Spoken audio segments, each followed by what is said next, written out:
Assalamualaikum students, this is Kirja Sadri and I hope you all are fine and enjoying your vacations. So हम लोग discuss कर रहे थे बच्चों solutions वाला चैप्टर जिसमें हमने सॉल्यूट सॉल्वेंट उसकी डिफरेंट जो टर्म्स होती हैं सॉल्यूशंस की वो देखी, फिर हमने डिफरेंट यूनिट्स देखे जिनको यूज करते हुए किसी भी सॉल्यूट की कंसंट्रेशन जो है उसको मेजर कर सकते हैं। ठीक है, अब नेक्स्ट हम आ जाते हैं सॉल्यूशन की टाइप्स की तरफ। देखो बच्चों हमें ये बात पता है कि हमारे पास कोई भी मैटर है ना उसकी तीन स्टेट्स होती है। ठीक है, थ्री स्टेट्स ऑफ मैटर होती है, सॉलिड, लिक्विड एंड गैस। तो हमारा जो सॉल्यूट है ना वो भी तीन फॉर्म्स में हो सकता है, सॉलिड, लिक्विड एंड गैस। और जो हमारा सॉल्वेंट है वो भी तीन की तीन फॉर्म्स में एग्जिस्ट कर सकता है, सॉलिड, लिक्विड एंड गैस। जब हम इन तीनों की डिफरेंट प्रोपोर्शंस को देखते हैं ना कि अगर सॉलिड जो है सॉल्यूट हमारा लिक्विड ही है लेकिन हम उसका सॉल्वेंट चेंज कर देते हैं, पहली दफा हम लिक्विड को उसमें हम कर देते हैं हम सॉलिड में, या लिक्विड को लिक्विड में, या लिक्विड को गैस में, तो हमारा एक जो मैटर की स्टेट है ना वो तीन तरह के सॉल्यूशंस बनाती है। ठीक है, तो इसी तरह से अगर हमारी तीन तरह की हैं तो वो 9 तरह के सॉल्यूशन बनाएंगे टोटल। तो बच्चों सॉल्यूट और सॉल्वेंट की स्टेट को देखते हुए ना हमारे पास टोटल 9 तरह के सॉल्यूशंस बनते हैं। वो कैसे बनते हैं देखिए, पहले हम अपना सॉल्यूट है ना उसको ले लिया गैस के फॉर्म में, फिर अपने सॉल्यूट को ले लिया लिक्विड की फॉर्म में, फिर अपने सॉल्यूट को ले लिया सॉलिड की फॉर्म में। इधर सॉल्वेंट गैस ले लिया एक दफा लिक्विड ले लिया, सॉलिड ले लिया, इसके तीन बन गए। इसी तरह से लिक्विड को ले लिया, सॉलिड अपना गैस ले लिया, लिक्विड ले लिया, सॉलिड ले लिया, इसके भी तीन सॉल्यूशंस बन गए। इसी तरह गैस में सॉलिड डिसॉल्व कर दिया, लिक्विड में सॉलिड डिसॉल्व कर दिया, सॉलिड में सॉलिड डिसॉल्व कर दिया, तो ये भी क्या हो गया, तीन सॉल्यूशन बन गए। तो ओवरऑल जो है हमारे पास 9 सॉल्यूशन बन जाते हैं अपने सॉल्यूट या सॉल्वेंट को डिफरेंट स्टेट्स ऑफ मैटर को यूज करते हुए। ठीक है, तो सबसे पहले देख लेते हैं जी सॉल्यूट गैस है हमारा, सॉल्वेंट भी गैस है, तो हमारे पास बनने वाला सॉल्यूशन होगा वो क्या होगा, सॉल्यूट में जो गैस, सॉल्वेंट गैस, मतलब जो जिस चीज में हम कर रहे हैं वो भी गैस है, जिसको हल कर रहे हैं वो भी गैस है। तो इससे हमारे जहन में क्या चीज आती है, एयर आ सकती है। एयर में होता है क्या, गैसेस का मिक्सचर होती है, गैसेस ही गैसेस में डिसॉल्व हुई होती है। ठीक है, तो इसका मतलब है कि अगर हम गैस ही सॉल्यूट लेंगे, गैस ही सॉल्वेंट लेंगे, तो हमारे पास जो सॉल्यूशन बनेगा वो हमारी एयर होगी। सेकंड आ जाओ, गैस ले लिया सॉल्यूट और लिक्विड ले लिया सॉल्वेंट। ठीक है, हमने अपने लिक्विड के अंदर गैस को डिसॉल्व करना है, तो हमारे पास जो सॉल्यूशन बनेगा ना, ये जो आपकी कोल्ड ड्रिंक्स वगैरह होती है ना जो आप पीते हैं उनमें लिक्विड होता है, उसके अंदर गैस भरी हुई होती है। ठीक है, तो वो हमारी सबसे मेजर एग्जांपल है इस वाले सॉल्यूशन की जिसमें हम लिक्विड को सॉल्वेंट यूज कर रहे हैं, गैस को सॉल्यूट। आपके बच्चों वाटर के अंदर कार्बन डाइऑक्साइड या ऑक्सीजन गैस अगर हल करते हैं तो ये हमारे पास लिक्विड गैस का सॉल्यूशन बन जाएगा। ठीक है, नेक्स्ट थर्ड है बच्चों, सॉलिड अपना सॉल्वेंट है और गैस जो है वो सॉल्यूट है, तो इसकी एग्जांपल आ जाएगी H2 gas absorb by platinum. ठीक है, प्लाटिनम जो मेटल है अगर उसके अंदर हम मेटल का इस बात सॉलिड होती है, अपनी मेटल के अंदर हम लोग अगर ऐड कर दें जो H2 गैस है वो अपने अंदर एब्सॉर्ब कर ले, तो वो जो चीज बन जाती है वो हमारे पास क्या हो जाएगा, सॉलिड, किसी भी गैस का सॉलिड के अंदर सॉल्यूशन। ठीक है, नेक्स्ट आ जाती है लिक्विड का गैस के अंदर पे, अगर हमारा गैस सॉल्वेंट है और लिक्विड जो है वो सॉल्यूट है, मतलब गैस ज्यादा क्वांटिटी में है, लिक्विड कम क्वांटिटी में।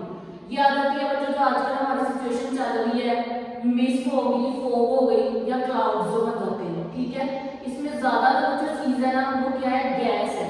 ठीक है, मोस्टली गैस है, उसमें थोड़ी सी क्वांटिटी लिक्विड की है। इसका मतलब है ये किसका सॉल्यूशन है, लिक्विड के अंदर गैस के अंदर लिक्विड का सॉल्यूशन है। जो हमारी ज्यादा चीज है वो गैस है, जो कम चीज है वो लिक्विड है। तो इसमें हमारी पास एग्जांपल है मिस्ट, फॉग और क्लाउड्स की। नेक्स्ट है बच्चों अगर हम लिक्विड को सॉल्वेंट लें और लिक्विड को सॉल्यूट लें, पानी के अंदर पानी हल करना है, कोई भी इसकी एग्जांपल है तो अल्कोहल को वाटर में डिसॉल्व कर लो, ठीक है, ईथर को वाटर में डिसॉल्व कर लो, इस तरह की कोई भी सिंपल सी एग्जांपल ले सकते हैं।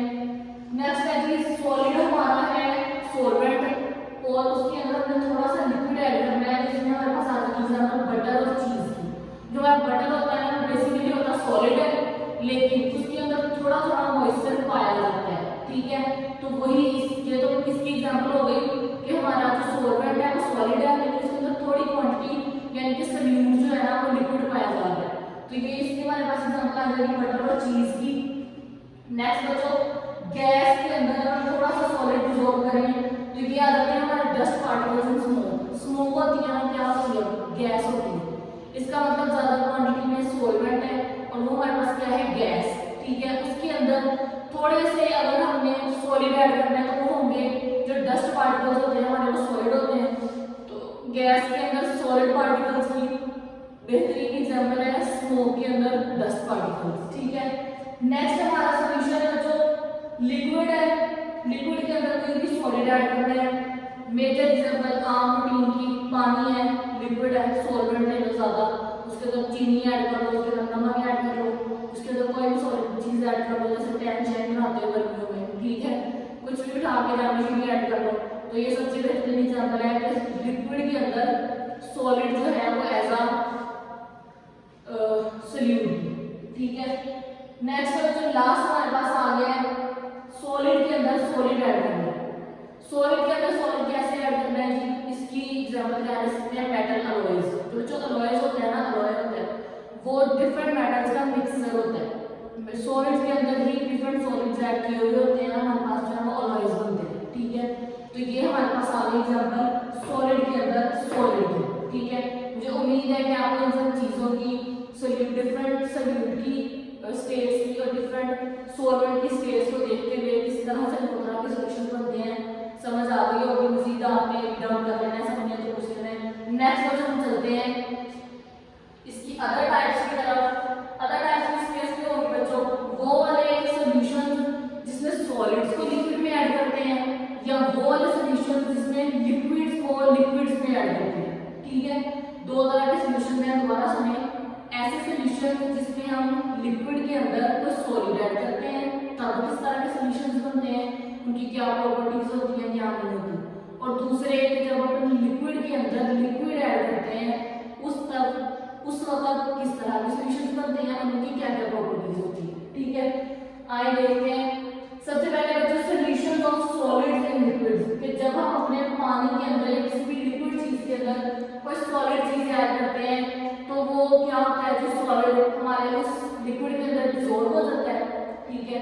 और डिसॉल्व होके बिल्कुल उसके अंदर ही वो ऐड हो जाता है, मिक्स हो जाता है, हमें बिल्कुल पता ही नहीं चलता कि हमने इसके अंदर कोई चीज ऐड की है। ये है कि कलर जरूर चेंज होता है, इससे हमें पता चलता है कि इसमें कोई चीज डाली हुई है, लेकिन ऐसा नहीं होता कि इसमें कोई अलग से टेस्ट बन गई हो, ठीक है। जैसे पानी में अगर चीनी की मिसाल ले लें, चीनी सॉलिड है, लिक्विड वाला पानी है, हमने सॉलिड को उठा के पानी के अंदर डिसॉल्व किया है, ठीक है, तो क्या हो गया, हमारे पास एक सॉल्यूशन बन गया। तो ये देखते हैं कि when a solid dissolves in liquid forms a solution which is a homogeneous mixture। जब बच्चों हम अपने पानी के अंदर या लिक्विड के अंदर कोई भी सॉलिड चीज डिसॉल्व करते हैं तो वो एक होमोजेनियस मिक्सचर बनता है। Okay, try to understand, homogeneous mixture not a heterogeneous mixture. दोनों में मैंने आपको सॉल्यूशंस के स्टार्टिंग में डिफरेंस बताया हुआ है।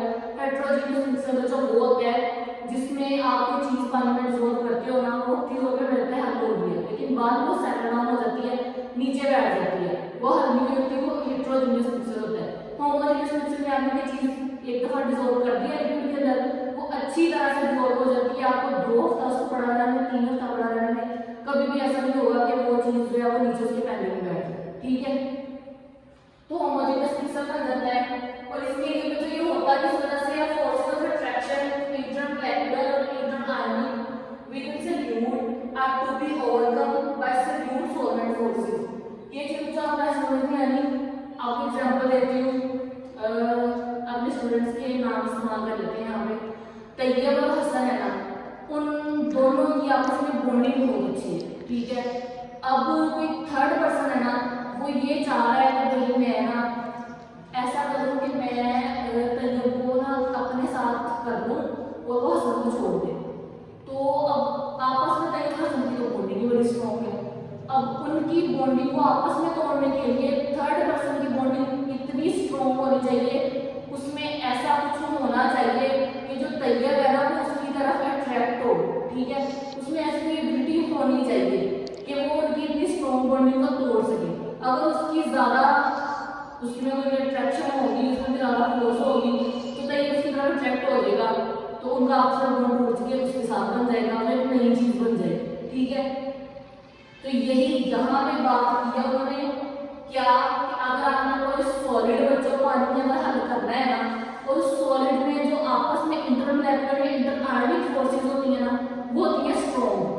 अब जब आपने उसको लिक्विड में हल करना है ना, तो उस लिक्विड में कोई ऐसी इतनी फोर्स होनी चाहिए कि वो उस सॉलिड की आपस की फोर्स को खत्म करके, ओवरलैप करके उसको अपने अंदर हल कर दे।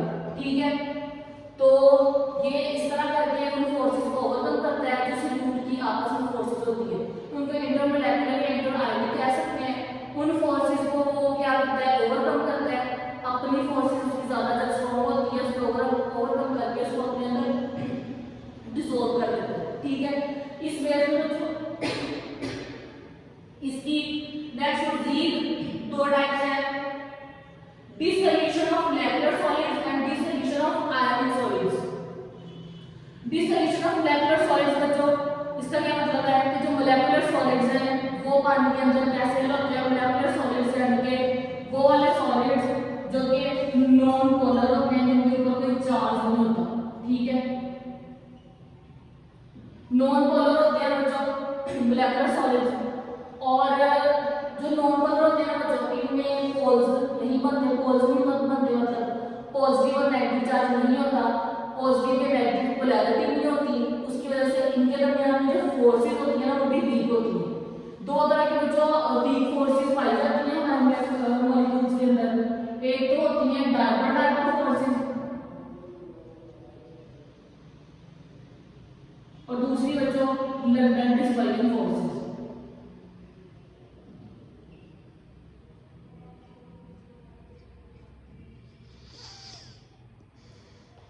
लंडन डिस्पर्जन फोर्सेस, ये दोनों जो फोर्सेस हैं बच्चों ये इंटरमोलेक्युलर होती हैं, यानी कि एक मॉलिक्यूल के एटम्स के आपस में खुद उनके दरमियान। ठीक है, और ये वीक होती है, नॉन पोलर है, पोलैरिटी नहीं है, पॉजिटिव नेगेटिव चार्ज नहीं है, ज्यादा अट्रैक्शन नहीं है।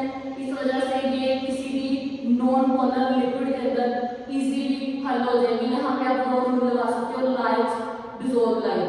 ठीक है, तो आपके नॉन पोलर जो मोलेकुलर सॉलिड्स होते हैं वो इजीली आपके किसी भी नॉन पोलर सॉल्वेंट के अंदर हल हो जाएंगे।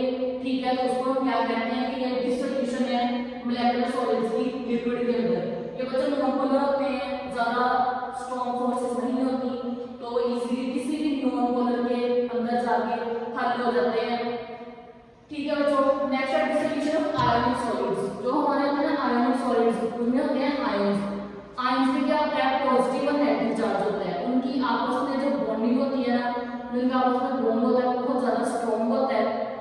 तो उस स्ट्रॉन्ग बॉन्ड को ओवरकम करने के लिए भी कोई ऐसी चीज होनी चाहिए जिसमें वाकई कोई इतनी एबिलिटी हो कि वो उसको तोड़ के उसको अपने अंदर हल करे। ठीक है, तो इसलिए जो आयनिक्स होते हैं ना वो होते हैं पोलर, जो पोलर सॉल्वेंट्स हैं उनमें ज्यादा अच्छे से हल होते हैं। ठीक है, पोलर सॉल्वेंट में बेहतरीन एग्जांपल पानी की है। किसी भी आप सॉलिड आयनिक सॉलिड को लेंगे, उसके ऊपर आयंस हैं, पॉजिटिव नेगेटिव चार्ज है, उसको जब आप किसी पोलर सॉल्वेंट यानी कि पानी में डिसॉल्व करेंगे तो पानी की जो इतनी ज्यादा हाइड्रोजन बॉन्डिंग है स्ट्रॉन्ग, उसमें स्ट्रॉन्ग जो है वो इलेक्ट्रोनेगेटिविटी डिफरेंस भी है, जिसकी वजह से वो उनको अपने अंदर अच्छे से हल कर लेगा। ठीक है, तो डिसोल्यूशन ऑफ आयनिक सॉलिड्स में बच्चों ये होते हैं पोलर। पोलर का मतलब क्या है कि नेगेटिव और पॉजिटिव बच्चों चार्जेस होते हैं। ये वाला एग्जांपल NaCl, इसके ऊपर पॉजिटिव नेगेटिव चार्ज है, इसको किसके अंदर हल करेंगे, पानी के अंदर, और पानी के ऊपर भी क्या होता है, पॉजिटिव और नेगेटिव चार्ज होता है। तो कोई भी हमारा जो पोलर सॉलिड है वो किसी पोलर सॉल्वेंट में ही हल होगा। तो यहाँ पे भी लाइक का रूल जो है वो अप्लाई होता है। ठीक है, तो हमने देख लिया कि डिसोल्यूशन ऑफ नेगेटिव सॉलिड्स कैसे होगी और डिसोल्यूशन ऑफ आयनिक सॉलिड्स कैसे होगी। नेक्स्ट में जो आगे इसकी दूसरी टाइप की तरफ के solutions of liquids in liquids. ठीक है, पहले हमने देखा सॉलिड्स इन लिक्विड्स और अब है लिक्विड्स इन लिक्विड्स। इसमें बच्चों के हमारा सॉल्यूट भी लिक्विड है, हमारा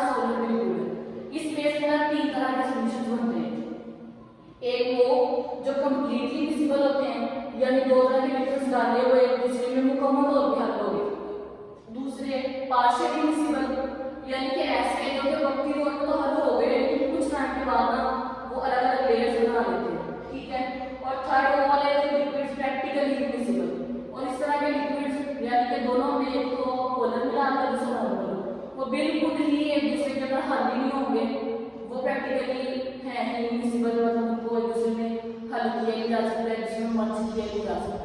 पहले देख लेते हैं जब हम कंप्लीटली मिसिबल, कंप्लीटली मिसिबल का जो वो वाले सॉल्यूशंस थे, जब हमारे दो लिक्विड है ना आपस में हल किया और हम मुकम्मल तौर पर एक दूसरे में हल हो गए, जिसमें आप मिसाल ले लो पानी की और अल्कोहल की।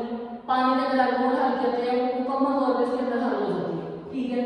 इसकी जो प्रॉपर्टीज है they denote away additive property. Additive property क्या होती है कि आपने दो चीजों को हल किया है ना, वो आपस में एडिशन रिएक्शंस देके नए और तरह के प्रोडक्ट्स बनाने को छोड़ बना देती है, ठीक है। ये आपस में हल तो होते हैं लेकिन ये एडिटिव प्रॉपर्टी नहीं देते, ठीक है। इनको आप बाद में फ्रैक्शनल डिस्टिलेशन से सेपरेट कर सकते हैं। अगर ये एडिटिव प्रॉपर्टी देते हो ना तो ये कोई नई चीज बन जाए, आप उसको कभी सेपरेट ना करते, ठीक है। तो ये जो होते हैं ना हमारे सॉल्यूशन से एडिटिव प्रॉपर्टी नहीं देते। Generally volume decreases because of formation of strong solute solvent forces but it में आल्सो इंक्रीज। अच्छा बच्चों, अगर आप दो तरह के लिक्विड्स का आपस में हल करते हैं ना, तो जितना आपको लगता है ना वॉल्यूम बढ़ना चाहिए था उतना वॉल्यूम बढ़ता नहीं है। क्यों नहीं उतना डबल होता, थोड़ा सा कम होता है इससे, क्यों? क्योंकि हम दोनों के दरमियान में फोर्सेस इतनी स्ट्रॉन्ग है, उन्होंने आपस में एक दूसरे में इतने स्ट्रॉन्ग जो है बॉन्ड बनाए हुए हैं कि वो जो आपको अपना वॉल्यूम है ना ओवरऑल आपको श्रिंक हुआ हुआ नजर आता है। ये बच्चों बहुत ज्यादा नोटिसेबल चीज नहीं होता कि आपने किलो में किलो डाला है तो जी आधा किलो बच गया कुछ, ऐसा नहीं होता। थोड़ा बहुत चेंज होता है जो कि ऐसे आम नोटिसेबल नहीं होता, लेकिन चेंज होता जरूर है कि जब आप दो ऐसे लिक्विड्स को आपस में ऐड करते हैं जो दोनों के दोनों पोलर होते हैं, एक दूसरे को अच्छी तरह हाइड्रोफिल होते हैं, तो उनमें बच्चों इस तरह की स्ट्रॉन्ग फोर्सेस होती हैं कि वो श्रिंक हो जाता है, वॉल्यूम उतना नहीं बढ़ता जितना बढ़ना चाहिए। हाँ, समटाइम्स अगर उन दोनों में लिक्विड्स में इतनी स्ट्रॉन्ग बॉन्डिंग नहीं है तो उसकी वजह से जो आपका वॉल्यूम है इंक्रीज भी कर सकता है, ठीक है। लेकिन ये काम होता है आम रूटीन में जो जनरली जो है इसका वॉल्यूम डिक्रीज ही होता है। नेक्स्ट है बच्चों two liquids can be separated by fractional distillation. ये वाले जो दो लिक्विड्स हैं जो कि कंप्लीटली मिसिबल सॉल्यूशंस दे रहे हैं, अगर आप इनकी फ्रैक्शनल डिस्टिलेशन करवाते हैं, वो बेसिकली सेपरेशन टेक्निक होती है, तो वो करवा के आप क्या कर सकते हैं दोनों लिक्विड्स को दोबारा से सेपरेट कर सकते हैं। सिंपली किसी भी आम तरीके से भी कर सकते हैं, यानी आपने मैं फिल्टर करवा के उनको सेपरेट कर दूं, ऐसा नहीं होता, वो एक दूसरे में अच्छे से अलग हुए होते हैं। अगर आप उनको अलग करवाना चाहते हैं उसके लिए आपको फ्रैक्शनल डिस्टिलेशन की जरूरत पड़ेगी, ठीक है। नेक्स्ट है जो सेकंड टाइप की तरफ आते हैं पार्शियली मिसिबल। पार्शियली मिसिबल बच्चों वो वाले जो कि एक दूसरे में हल होते हैं लेकिन मुकम्मल तौर पे हल नहीं होते, कुछ टाइम बाद क्या करते हैं अलग लेयर्स बना लेते हैं।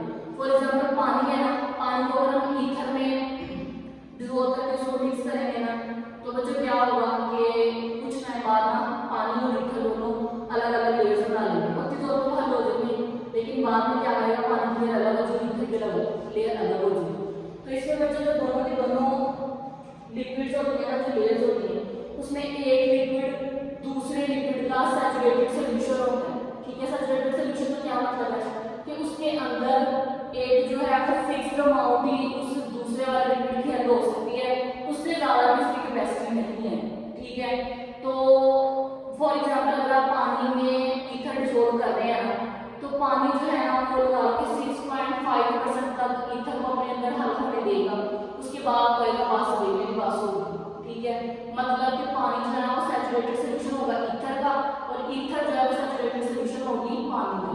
तो दोनों के दोनों जो लेयर्स होती है ना पार्शियल मिसिबल में, वो एक दूसरे के सैचुरेटेड सॉल्यूशंस होते हैं।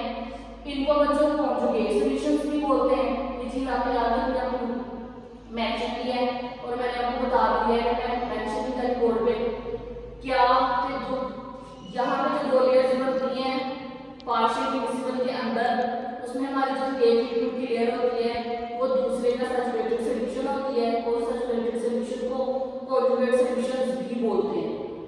ओके बच्चों, नेक्स्ट है जी लिक्विड्स प्रैक्टिकली इमिसिबल।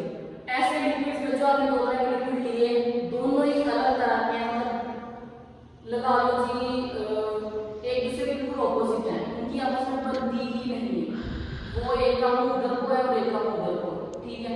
आप क्या कहते हैं, मैं एक सीधा बताऊंगा आपको, बट ऐसा आप कभी नहीं कर सकते, आप कोशिश भी करेंगे तो अपनी तरह से काम होगा, ठीक है। तो अगर आप बता रहे हैं वाटर है बिल्कुल पोलर है, दूसरी तरफ बेंजीन है बिल्कुल ही नॉन पोलर है। अब आप ये सारे जैसे मैं पानी में बेंजीन को पकड़ के सुला लगा दूँ तो आप नहीं कर पाएंगे, वो उसका उधर ही रहने है, उसका उधर को ही रहने है। तो जिस तरह कहते हैं ना कि कुत्ते की धूम कभी सीधी नहीं हो सकती, तो इसी तरह से यहाँ पे भी जो है इन दोनों का आपको कभी रिलेशन नहीं बन सकता। तो जो अगर आप बेंजीन जो है ना बिल्कुल नॉन पोलर है, कोई इसमें चांस ही नहीं होता है पोलैरिटी का, ठीक है।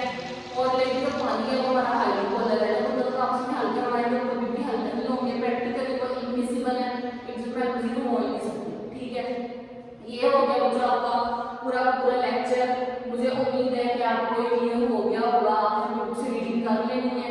अगर आपको मजीद किसी भी तरह की कोई